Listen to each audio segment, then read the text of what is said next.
Direct from Foxborough, Massachusetts, the gem of Norfolk County, and taped at the studios of Foxborough Cable Access. It's Foxborough Central. And here's your host, Bob Hickey. And welcome to another episode of Foxborough Central. Thank you for taking the time to join me and my guests as we talk about the people, events, and organizations that make Foxborough truly the gem of Norfolk County. And thank you for joining us for special 2016 election coverage. Joining us on this episode is a candidate for Foxborough Selectmen, Steve Sloan. Steve, how are you doing? Hey, thanks for having me on, Bob. It's always a pleasure to have you. And of course, we've talked before and are kind of, bumped side by side and against and all Sure. around. And it's actually a testament to your dedication to serving the town because you're here again running for the 3-year term for Foxborough Board of Selectmen. So congratulations for doing that. It's a big undertaking. Yeah, it is. It takes a lot of time and energy, and if you're putting yourself out there, it's, as you know, it's a thankless job. It has its pros and its cons, I suppose, but I have yet to be successful in my runs. Well, the thing is that and Selectman Mike Capola, who encouraged me many, many years ago, he told me that at a certain level, it's just a beauty contest. And you never know what's going to be the key issue. And the great thing about having cable, local cable access, is that we're able to talk about the issues and really get the word out there. And that's why I'm glad you joined me here, so that we can maybe talk about why. Why are you doing this again? Well, it goes back, Rob. I feel like I'm like a native son. My father and my mother both lived in Foxborough their whole lives. You're second generation. I'm actually second. My mother's a third because my grandmother owned Hale's Diner. If anybody remembers Hale's Diner, it used to be Dorothy's Kitchen after that, but it was Hale's Diner. My grandma Hale started that. So my mother's been here for 3 generations. My father was 2. We grew up down on Linden Street. Does that make you 2.5? Yeah, I guess it does, doesn't it? We'll go with 3. So we'll round up. Yeah, we had a house down on Linden Street, down by across from Spring Street, which is now Judge Warren. It's no longer there. We moved from there up to Centennial Street. You were probably a neighbor of my of my grandmother back in the day. She was across the street there. On Spring? Where the Hanover group built their apartments now. That was the Pringle Farm. Oh, really? And my father went to the Payne School there. So that's my brother. See, this is why Foxborough Cable Access is such a great community resource, because we just sit around talking and you figure out that they're from the old Foxfield section. So excellent. Yes, that's where they grew up. But now my mother, she was a homecoming queen in Foxborough. And my father, they got married, and she worked here at Hannah's. Anybody remember Hannah's restaurant over here? That's going back to the day too. The volunteers do, of course. Yes. Maybe you do at home. So I mean, I'm intertwined in the fabric. I got 3 brothers. I'm the second oldest, and we just ran around town. I remember coming in this way. So this used to be Brooks. Yep, Brooks Pharmacy. Sure. Well, you mentioned the fabric, and I suppose that's a great segue into you and your candidacy, because you have to take that long-term view, and I came to realize that the actions that the Board of Selectmen do, they're not realized the next day or the next week for the most part. You're really looking at a 1, 5, 10-year plan, and it's kind of interesting to see where the town is now based upon some of the things that happened back then. And so what are some of the things that you're looking to see happen? And I know there's a reason why we all get motivated to run, and I know that you're particularly keen on supporting and helping the seniors, so maybe we could start there. Because for the basic fact that it's inevitable. You and I, it's not a matter of when, I mean if, it's when. We are going to be seniors. Get out. Yes, it's going to happen to you, Bob. It's going to happen. I am 54. Well, now my I'm day thinking is made. In 16 more years, I'll be 70. That's not a long time. That's 16 years. It's going to go fast. And I hope there'll be someone in there, because back in the day when I first ran for selectman, I ran against you. Yes. You were the chairman of the board. We went from 3 to 5. Yes, that was quite the year. And one of the things I was working for the highway department, and I went across the street, and we used to have the compost site over there. Yes. And it was unmanned. So when we'd come back at the end of the day, we'd have to go push it up because, we'd leave it open, and you'd take the dozer over and you'd push all the compost up, and you'd find car batteries, spare tires, decks, roof shingles, everything you're not supposed to dump in there. So I thought it was an awesome idea to get some of the seniors, because as you sit over there and you can be the marshal, and watch who comes in and what they're dumping and take license plates and make sure they're not from out of town. And it's not a strenuous job. And I think we got like $750 off their. Yes, absolutely, and that was actually a great program, Yes, part so of the tax abatement program, and that worked out well, and it really improved the site down there. You're yes, right, it you're did. absolutely And correct. it killed two birds with one stone. And we had it, and I had lost. You soundly beat me, but Bert Delaney picked up and ran with it. Thank God, and we got that thing going. So everything was good, and just a couple of years back, Kevin Pecos, he was in there, and he Former town manager Kevin Pecos. Yep, and he privatized that landfill and brought it down to the dump where it is right now by Andy Felix is running it. Yep. So I went into his office and I said, hey, what are you going to do? That was an awesome program for the seniors. I mean, what are we going to do with them? They would work their 70 hours. And my mother has done that. There's a lot of people that go from the whole summer. It was probably a good 16, 18 weeks, people, maybe even longer, that they'd get their hours in. It helped a lot of the seniors. And he said, oh, don't worry. We'll have to do something else. And, it never materialized. I don't think there's much left for him. So I'm thinking maybe we could get involved and maybe try to find something just for the seniors and not just for seniors. If we can get tax relief. I understand the taxes are going up again at 2.5% because that's what they can do. Well, my taxes just went up. A lot of people's did because my assessed value went up. Yeah, because Assess goes up. we're on a 3-year reassessment Yes. cycle, and that It's a and crusher. I suppose there are positives in it because you keep your valuation more constant rather than have it done once every 10 years and have it skyrocket. It's more incremental. Sure. But at the same time, you do notice still it more hurts. frequently, don't you? Yes. It still hurts. And you think at the time, like say, you're paying $5,000 a year in taxes. It doesn't seem that much if you take it out in escrow. But if you think it's almost $100 a week. Right. When you're you paying mentioned that- $100 a week. What happens now? Now, when you and I go and turn 70, I hope there's someone, because what's the tax going to be then? Are they going to be $10,000 a year? Is it going to be $200 a week? What happens? I said, and these people, in my line of work, working for the water department, I'm in people's houses, and I talk to people all the time. I'm that guy in the ditch with just my head sticking out, and I'm talking to them. We have conversations. I talk to everybody from different walks of life, and everyone, it's what's with this? My services are going down or staying the same, and my taxes keep going up. It's inevitable. It's going to happen. So they're saying, what can you do? What can we do? Well, I can't really do anything from my couch. I don't have the answers. I said, maybe if I go in, and I've always said, if I get in and I can ask and find out and sit down and maybe I'll have an answer for these people. But right now I don't have an answer, and I don't have a solution. So, well, that's impressive. a great goal, and so to that end, that would be the next step, and you're certainly willing to take the time to try to create that solution. Oh, so good for you for that.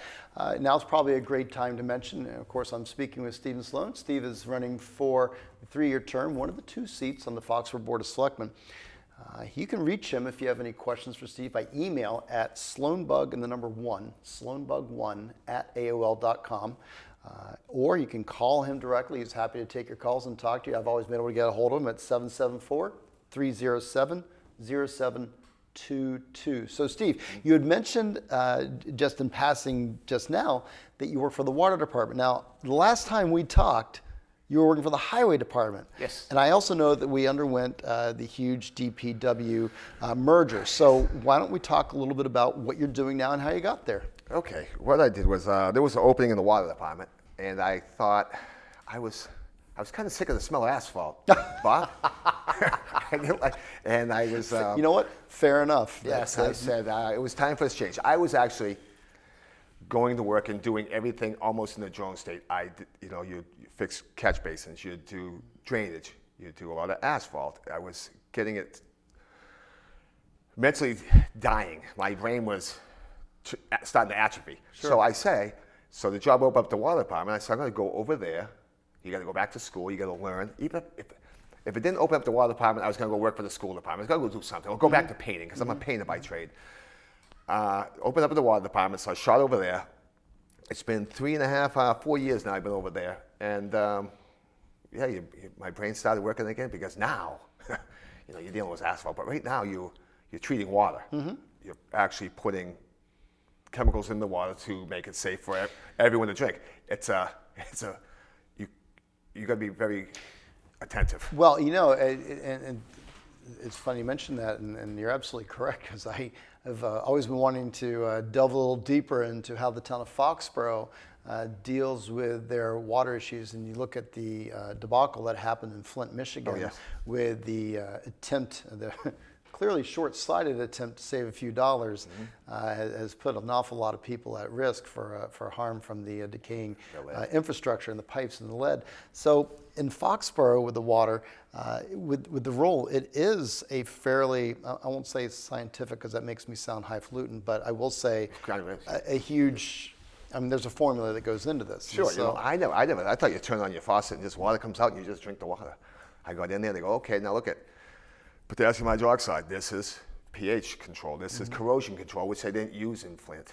They got away from that. That keeps the pipes so they don't corrode and the lead get into and that's the system. how the lead leached into That's the what water. happened. They weren't using any of the lime. We use different ways to treat it, but we use potassium hydroxide, which is highly, you get it on you, it's acid, it burns.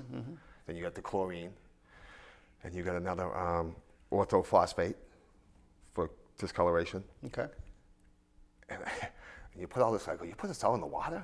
Yeah, well, you have to. I mean, back in the day, I found out, they find out when you go to school, but in the 30s and 40s, people are living to be 47. The single most reason why people live longer, chlorine. Really? Cleaning the water. People, for waterborne illnesses. That was number one reason why we're living to be 70 and 80. Well, hey, I'm all for it then. Yeah. I'm glad you're doing it because it's important. So, you bring up, so you've been with the town working First Highway, now Water since... About 16 years. Congratulations, that's longevity. Good for you. Yes, and I appreciate it. And this is like, when I talk to my mom, and she's one of the people says, like, and now, getting back, let me just backtrack a little bit. So now, I see Jimmy DeVellis is not running. What's the thing that he's backing out? Jimmy DeVellis, our current chairman. Yeah, he's awesome. I love Jimmy. He does a great job. He's so calm, and he's voice of reason. He's not running. Then you got John Gray's going to run again, and then another guy, another fellow, Robbie Paley, who I know, Chopper. He pulled out papers. I said, okay, well, there's just be two. That's not, you need somebody else. I said, you just can't walk in this. Then you get three. And that was your initial thought, because somebody good needs to step up and fill the seat. That's what your initial thought was. It's good to see anybody. I'm giving you a up. compliment. Go with good. Thank you. You're awesome. So it's good to see people stand up and do it. I like that. But then you got two just going to walk in. So I said, I'm going to pull out papers. I haven't done it. My mother was on my case, a lot of people, and it's time to go do it. So I said, okay, I'll do it. And I forget how much it really is. I don't take any canteen. I don't take any contributions. I do everything myself. And it just so happens my signs I had from the last time I ran, I went to my shed and I looked at it. I took them all in. I went to my shed and I pulled them out because I put the date in the corner. And I said, what day did we do this on? I pulled it and it said May 2nd. Because I had to put down May 2nd because a lot of my pinhead friends forget to go vote. So I put May 2nd on there so they would remember to come vote. And here it is, May 2nd. I go, hey, this is a sign, Bob. It's there a sign. You go. So now there's three in there. Then it comes, everything's going good. It's going to the end. I go, well, this is going to basically be easy because I don't particularly like candidates night. I don't like going, this is not natural for me. Well, that's one reason why I appreciate your coming out, because I know this isn't your... It's not my gig, no. You don't wake up saying, I want to be on television. So, look how red I am. You're a doer, Yeah. and I think a lot of us appreciate that. Sure, so. and I figure it's part of living in town. You got to donate your time. Just try to do it. I mean, I'm just trying to help. I'm on the... so then Jimmy DeVellis, he comes out and he's going to run again. I was like, oh, that's awesome. Jimmy would be, let him get in there. Maybe I still have a chance. And then Doc Elfman, who's worked on my back quite a few times. Now, Doc pulls out tickets. I'm like, oh, boy. Then Mark Sullivan pulls out tickets. I said, okay, you know what? This is getting crowded. They don't need me. And my mother says, and all the people that signed my paperwork said, no, you're still doing this. So you clearly have the support of your family then. Sure. Is that what you're saying? So in addition to your mom, I know that your wife April and your daughter Samantha, and she's here in the public schools? Yeah, she goes to her, and she's in 5th grade. Wow, getting old, huh? I got pictures of her when you and I ran against each other. I was just going to say. She was on the car in her little carriage with her. Yeah, I remember that. Yeah, I it made the paper. I remember that little dog too, but anyway. Your little dog too. We'll have the rest of the discussion down at the restaurant. But again, I'm here with Stephen Sloan, and this piece of the conversation is actually a good one to have because it demonstrates that we are a community, and the people who step up to volunteer. Sometimes people get agitated and excited. But the real issue is that we're all just neighbors and volunteers trying to do the best we can to do what we think we should. And, at the end of the day, if people agree with the message we're putting out there, they'll vote for us. And if they agree more with someone else, then that person will get in. Right. But at the end of the day, we're still all neighbors and still all working together. Because after, and we go back to 2005 on this one, so you then got right on the municipal planning, you're going to have to, PBMBC. I always get this one wrong. Yeah. Okay. Municipal Building Committee. And so you worked to bring home the value on the public safety building. Yes. And then are you still serving on that committee? Yes, I am. So that's been an 11-year commitment that you've made. And we got into this giant building craze. I was talking to Bill Eupner, who's one of the smartest guys we have in town. I love Bill, and he says, I go, what is this? I thought we just signed on for the public safety building to cut the fat out of it, as I was saying, because it was going to be this giant. Which was important. If you think back to, and I hate to say it, but hindsight is 2020. We should have bought my alma mater. Everyone, you remember that one, the Robinson Hill School, sold to the Foxborough company, sell it back to us. It would have been an awesome town hall and a police station. Then we would have only maybe had to throw $8 million, $10 million in a fire station. But we didn't. So now we sit in this position where don't it just grind on you when this happens? It just grinds on me.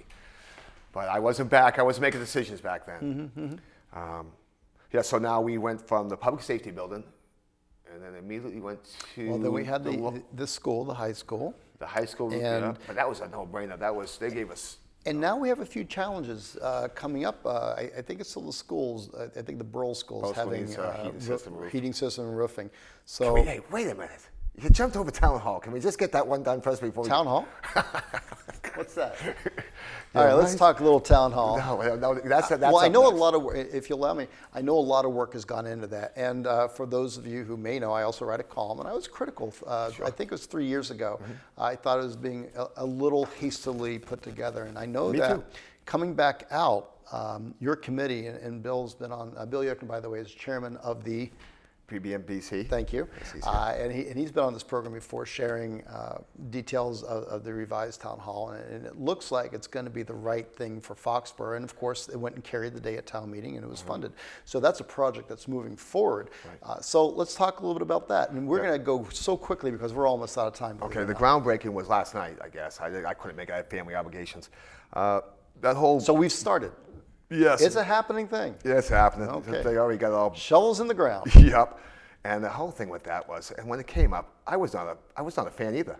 I was on the board. I say, hey, listen, I'm on the board. Doesn't mean I have to vote for this. Right. And when they come up with the architectural went through everything, and they said, this is what it's new, and this is what it's going to cost to renovate. And if you look at the numbers, it's almost a no-brainer. It was 7.6 to 7.5. Right. I said, well, of course you'd go new.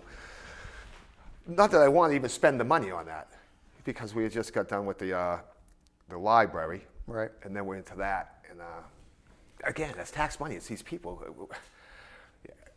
You can't go out and say we're spending money on all these buildings. Vote for something when you're trying to say I don't want my taxes to go up. Right. But the thing was, I expected the bids to come back, and a lot of us did high, really high.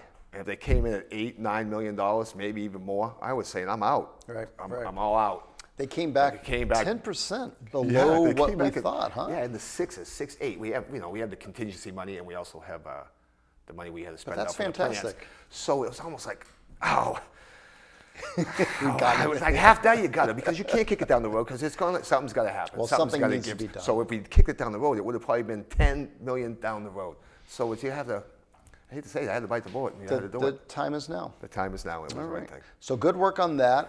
We're going to let you have the final word, of course. So while we're waiting on you to think of all the good things you want to say to the folks of Foxborough. I'm going to say, remember, vote for Steve Sloan on May 2nd. It's important you go down to the polls. If you want to find out more information about Steve and what he's talking about, where he wants to go with the town, you can, of course, email him at sloanbug1@aol.com, sloanbug1@aol.com, or you can call him up at his cell phone, 774-307-0722. Steve, thank you so much for taking the time to come out and talk to us.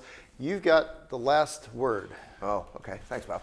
I just want to say thanks for having me here, and if you need anything, you can call me. I'm looking just for a couple of places to put my signs out, and even if you don't vote for me, come out and vote anyways. That's an important message that can be said not too many times. Yes. Also, not too many times. Can you join me here on another episode of Foxborough Central? Until next time, folks, I hope you have a great day. Take care, Foxborough.